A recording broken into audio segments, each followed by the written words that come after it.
สบายดีพี่เอฟซีทั้งฝั่งไทยฝั่งลาวเด้อ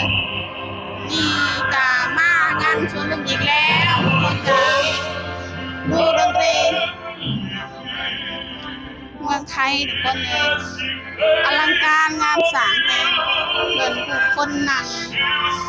ยืน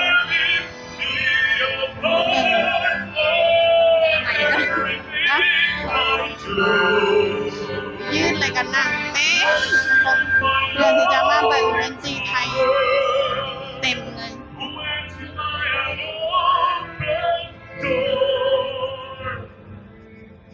อีกก็จะนั่งเบิ่ง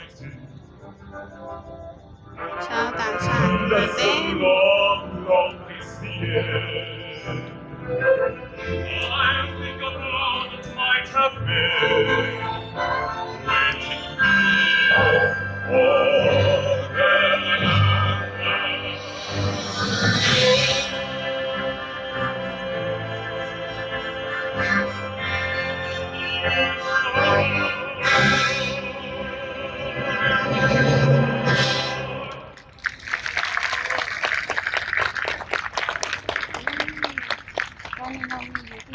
ชวนลงพิ ช ธี วน แล้วค่ะ ที่นี่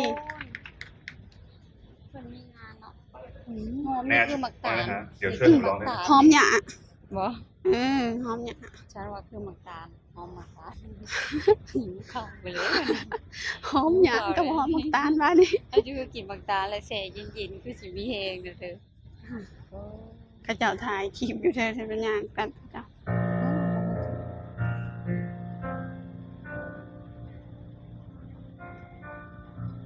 คนร้ายเนาะพันอยู่บ้านเฮานี่คล้ายเหล่าคล้ายเบียร์แท้ กีตาร์บ่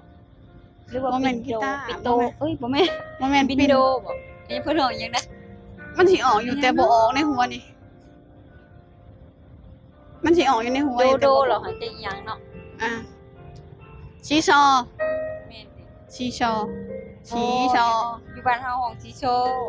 แต่อยู่ไทยเพิ่นบ่ห้องหยัง บ่ฮู้คือกัน คือว่าอหยังบ่แม่นอันบินโดนบินเนี้ยก็ เอ้ย เพิ่นลินนั่นนางลินนั่นอันนี้ตัวแบบคือ เขาเอิ้นว่าอีหยังวะ พี่เอ้ยคอมเมนต์เขามาบอกเด้อถ้าจะโอ้เขาเจ้า ติงติงติงนี่บ่ติงติงติงติงเออเฮาบ่ฮู้อีหยังเนาะเฮาก็จื้อบ่ได้พูดอายไปเตอพุ่น จังได๋ พุ่นหน้าเวที ไปไกลแต่ตาคือดีแท้เขาคือเห็น พุ่นดี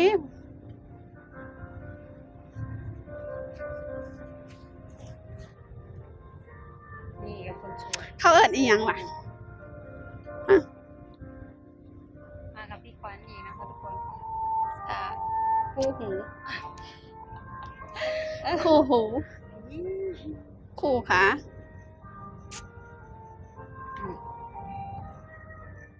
ป้าหน้าใหญ่ให้ก็พี่ช่าง โอ้ใส่แว่นตาด้วย งามได้ใส่แว่นตาเบิ่งไปเบิ่งมาง ามบ่ เออ ไปแล้ว เอาไว้คือผู้เฒ่าได้งาม คือ นะ ผู้สาวก็ว่าแล้วนะ งาม คือนะมันบ่เห็นหงเนาะ เฮาอยากได้อยู่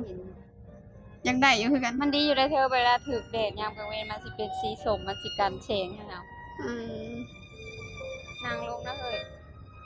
มานั่งลงก็สิเห็นบ่คน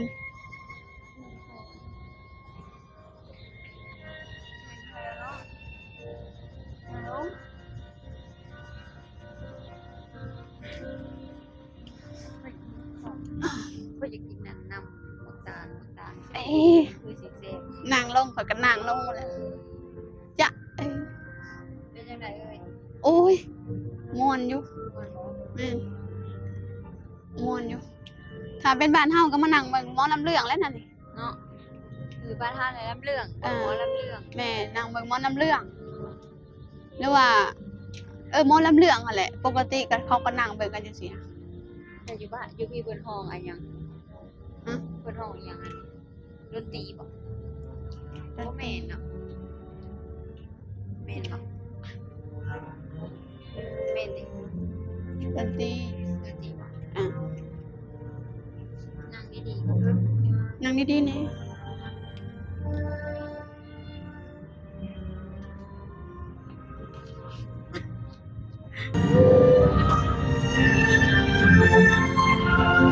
ยหน้าขึ้น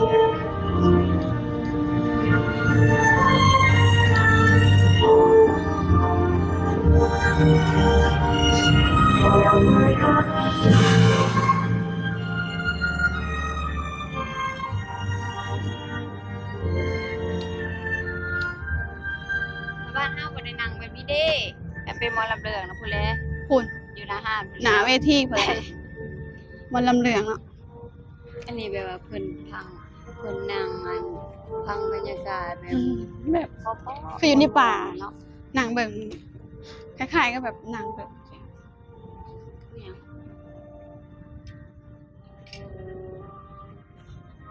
คือหยัง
ตบมือให้เพิ่นได้เห็นว่ากันแล้ว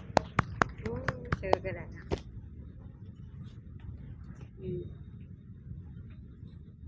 มานั่งฟังงานดนตรีบรรยากาศดีๆ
สุดยอ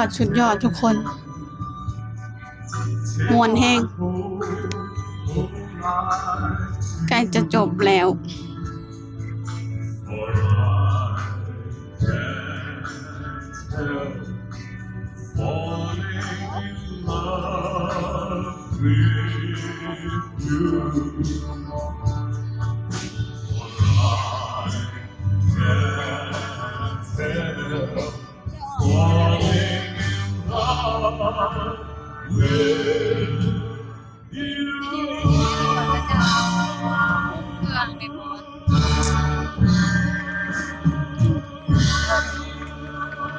เย้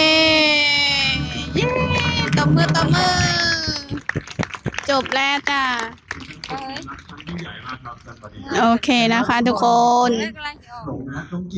คลิปนี้น้องขวัญก็ขอจบไว้เพียงเท่านี้ก่อนนะคะ